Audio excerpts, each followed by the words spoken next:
pong karga, shikaka. Nangingan ng pong karga, shikaka.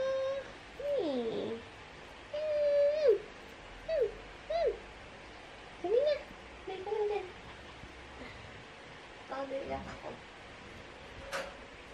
Mga muna. Hi guys! Nag-post pa. Good morning! Hindi ako good morning.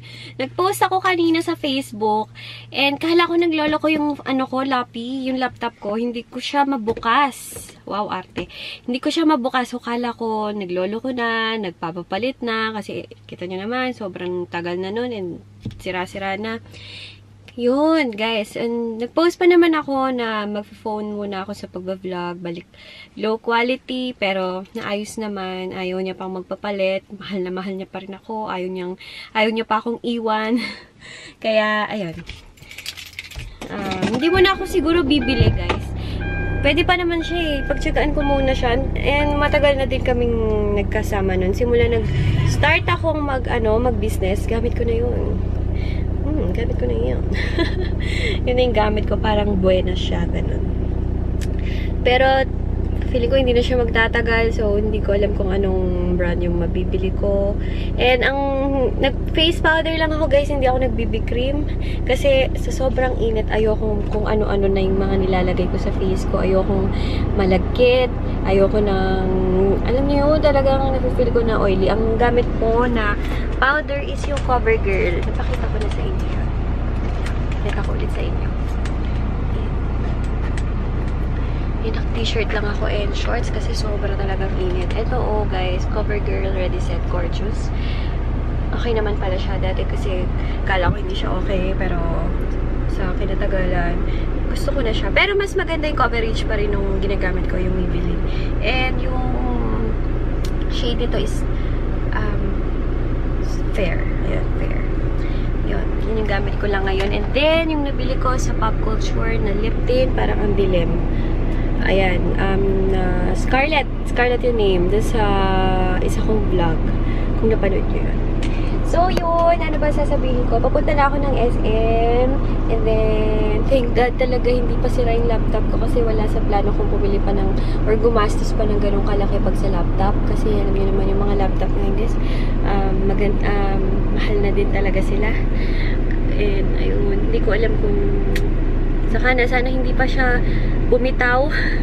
Sana hindi pa masira yung laptop na ginagamit ko ngayon. Pero ang tibay-tibay ng gamit ko na yun. Guys, Asus yung tatak ng ginagamit ko ngayon eh.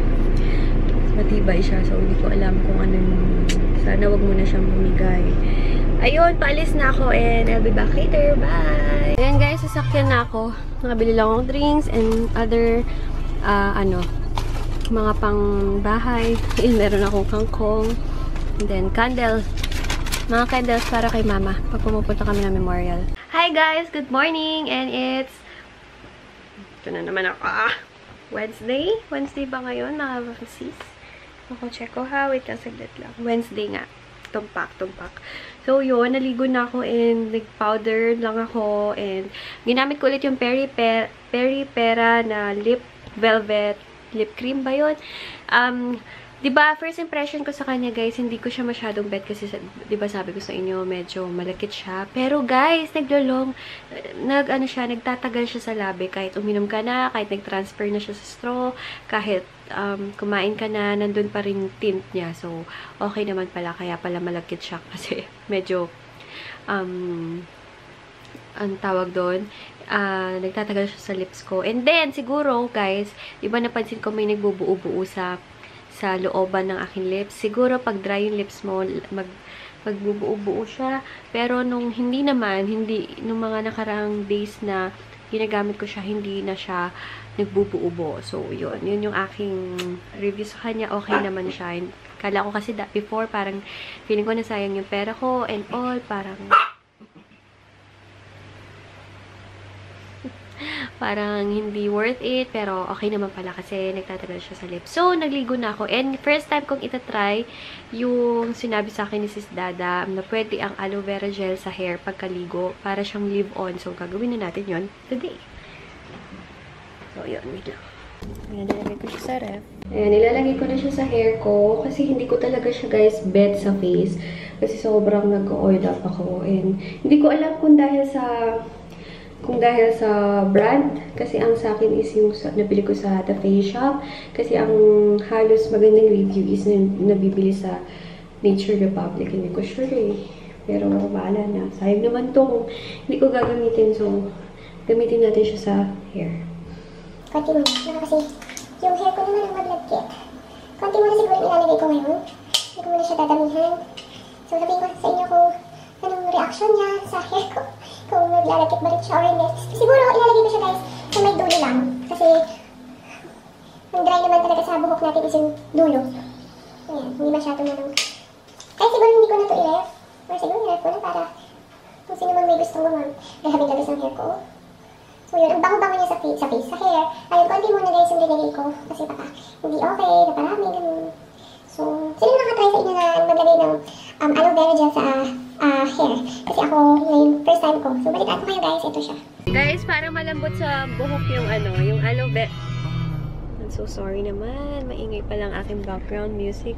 Ayan, malambot siya sa laylayan kung saan ko linagay yung aloe vera gel. So, very good, very good, very good. Very good. Hi guys! Nandito na ako and napabili ako ng mga makeup. Yan. Ano ko ba? And bumili ako ng pedigree for Coco. Pedigree yung can. Kasi yung dog food niya is Vitality ang binibili ko sa kanya. Pero gusto kong itry sa kanya yung ano yun? Kani? Ay, basta. Yun, basta. So, papakita ko na lang sa inyo kung ano yung mga nabili ko. Itong niche ito. And tip ko nga pala sa inyo, guys. Once nasa Watson's kayo or SM Dep, and then kuha kayo ng makeup, make sure nagko-compute kayo. Kasi ako, hindi ko namamalayan. Mataas na pala ang binabayaran ko. Hindi ko alam. Nakaka 1,000 na ako mahigit. And ang budget ko lang dapat is 500 pesos. So, tip ko sa inyo, dapat mag-calculator muna kayo. Hi guys! Nandito na ako sa room ko and kanina nagvo-vlog ako nasa sasakyan. So, sabi ko, uwi na muna ako. Dito na lang ako sa kwarto ko mag-haul ng mga pinamili ko kanina. So, wait nyo lang. Wait po. Maghahanap lang ako ng pangpatong. Ito yung pinaka-problem ko once nag-haul ako and then wala akong patungan. So, ayan. Ibababa ko na lang yung sarili ko para makita nyo ako. Pero ito yung mga napamili ko.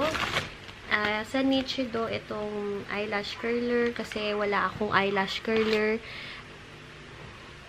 Kailan ba ako last na nagkaroon ng eyelash curler? Siguro ng mga college days ko pa. Ewan ko ba bakit ganun ako katagal hindi nag-eyelash curler. So, itong mura lang yung binili ko. Itong 75 pesos sa Nichido. And then, pumili ako ng water drop blender sa Fashion 21 kasi pinindot ko yung sponge nila and maganda siya. Hindi siya yung parang talagang mumurahin. Pero 195 pesos. And yung kinuha ko is yung color blue. And then, sa Fashion 21 ulit, may bago ata sila. Hindi ko alam kung bago to, pero gagawin ko to ng review. Ultimate Cover BB Cream Plus Concealer. 225 pesos. At ang shade ko is number 1. I believe. Ayan, 1. And then, meron pa. Last, sa Fashion 21, itong Duo Eye. Chorba kasi natakpan. And dark copper. Pang ano to, pang eyebrows. Ayusin ko ng eyebrows ko kasi medyo sabog-sabog na siya. So, ang kinuha ko is yung dark copper. And then, Nichido ulit. Bumili ako ng mascara kasi tatry ko ulit mag-mascara kasi sabi ko naman sa inyo, lagi na lang plain yung itsura ko, lagi na lang powder, lagi na lipstick. Dagdagan ko naman kahit mascara man lang. Itong Nichido High Definition Lash Curler Mascara. And siguro ano siya, sale kasi naka-yellow tag and it's 288 pesos. Not sure guys kung kailan to hanggang kailan to sale. So, ayun. And then, bumili din ako ng liquid lipstick sa EB Advance. And 180 pesos siya. Gusto ko na siyang gamitin. Kasi nung sinwatch ko siya guys sa aking sa kamay ko, maganda. Binura ko na nga lang. Tinisyo ko kanina. So, abangan nyo. At sasabihin ko pag gamit ko na siya. And ang shade nito is Soft Cinnamon. So, pag okay to, parang pag okay siya sa akin, bibilin ko yung ibang shades kasi medyo affordable naman. And ang cute ng packaging niya. Maliit lang. So, yun. And it cost me, bibigla ako na 1,016 pesos. And guys, bumili ulit ako ng pedigree na hinahalo ko lang naman to guys sa dog food ni Coco. Parang dagdag lasa. Ito, home style na for puppy. Ayan. Sarap na naman tulog ng alaga kung si Coco. Tingnan niyo. Kaya lagi kong linilinis guys yung flooring ng ng kwarto. Kasi lagi siya dyan. So, huwag kayong mag-alala guys kasi super linis ng aking flooring. And then, pag ang oily ko. Pag nasa pag nasa room ako, I see to it na malinis din yung paa ko. Hala, guys, ang ganda niya. Ang ganda, super pigmented niya sa lips. And, gusto ko yung color payoff niya kasi isang glide lang yan. Hindi ako nag-double coating sa kanya. Kaya okay na okay siya sa akin. And, yun. Maganda siya. Matte. Ayan, hindi siya yung gaya ng iba na antagal bago mag-set sa lips. Ito, pagka apply mo, ayun, kabog na siya agad. Hindi mo na kailangan maghintay ng ilang minutes para matuyo siya sa lips mo. Kasi sobrang nag-matte na siya agad. And I like it. Gusto kong pumili na agad ng ibang color. Guys, ang ganda. Ito siya, guys. Hindi ko lang alam kung nagtatagal siya sa labi, pero in fairness, una kong apply sa kanya is nagustuhan ko siya. And, ayan, ang ganda-ganda ng color na napili ko, guys. And, na-try ko na din tong mascara and yung eyelash curler na nabili ko kanina. Agad-agad.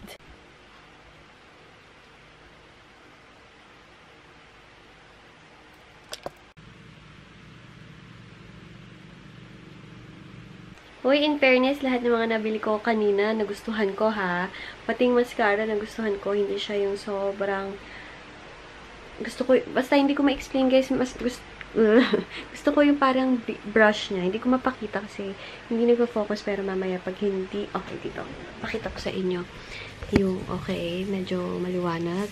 Pero ganito yung niya, brush niya, kaya nakakaganda lalo ng lashes. Ayan. Sana nakita nyo, or hindi pa rin nagpo-focus. Pero ang ganda-ganda niyan tingnan sa eyelashes ko. And nakuha niya naman lahat. And I love it, guys. Sulit naman pala yung pagkagastos ko kanina. And i-review ko soon, very soon. Very soon. Very soon. Itong Fashion 21 Ultimate Cover. And then yung sponge nila. So, wait nyo na lang. Guys, super love ko talaga yung lipstick. Oh my God, ang ganda. Pupunta ulit ako ng SM. Titingin ako ng bagong shade. Or ibang shade. Kasi talaga, ganun ko siya nagustuhan. Babalitaan ko kayo mamaya pag kumain ako. Kung maaalis yung loob. Pero feel ko maalis yan. Or magdi-discolor. So, yun. Pero yung all in all na pagka-matte, yung texture niya sa lips ko, yung pigmentation niya is bongga. Sobrang bongga. Hi guys! Pupunta ako ng SM saglit or Memorial. Bababa ko yung mga lamesa and bangko kasi sa mga hindi nakakaalam o talagang hindi nyo alam kasi hindi ko pa nababanggit. Anniversary ng mama at papa ko. So medyo merong inuman or handa sa may Memorial kay mama ko. Kaya pupunta doon. Bibili ako ng mga food and then ayun, bili lang ako ng food sa Memorial. Ano lang naman, KFC. Sa amin ni na Ayla, sa kapatid ko. Tapos sinapapa ko iinom doon. Pwede naman. So, yun. And then, bibili ulit ako ng lipstick kasi gustong-gusto ko siya, guys. As in, maganda siya talaga. Malapit nang bumara sa kidney ko. Hi guys, nandito na ako sa bahay kasi pakakainin ko pa or napakain ko na itong bulinggit ko na si Coco. Likot niya. So, yun. Ang tawag dito, sasabihin ko. O nga pala, update dun sa Ever Bilena Advance na ginamit kong lip, ano man tawag dun? Basta lip product. Pinakita ko kanina. Ano siya, hindi siya long lasting kasi nakita niyo naman, pinakita ko, diba, uminom lang ako ng konti. And then, siguro, natatanggal siya dahil din sa laway kasi kasi gawin ko kasi minsan yung gaganyan ako. So, siguro dahil doon, and then natanggal na siya agad. Hindi ako kumain. Uminom lang ako ng konti. Konting-konti lang talaga. And then, ayun, 1.5 hour tumatagal, guys, yung sa may looban. Pero the rest is okay. O nga pala, hindi pa. Yung ayoko din sa kanya, sa sobrang niyang matte, katagalan, yung lips mo parang nagbibiak-biak. Ewan ko, ganun yung naging ano ko, ganun yung naging concern ko sa kanya or yung kanyang yung ano ko siya, yung hatol ko sa kanya. Drying siya sa lips, lalong-lalo na siguro guys kung dry na sobrang lips nyo, hindi nyo siguro siya matugugustuhan kasi sobrang niya talagang matte. Pero guys, napabili ako agad. Nakita nyo naman, dalawang colors ulit. Yun, gusto ko talaga yung color payoff niya and yung ang ganda niya. Pag kunwari siguro magpapapicture ka, yun yung gamitin mo kasi talagang putok na putok sa labi yung color. Ayun, nagustuhan ko. Wait, pakita ko sa inyo yung nabili kong ibang shade. Nasa kaya yung alaga ko? Coco! Ano, pasilip-silip pa. Coco! Ikot. So, dalawa. Ewan ko, naubusan na ata ng paper bag ang Watsons. Parang sa butika ako bumili. Sorry sa itsura ko, ha. Parang tsaka-tsaka ko na.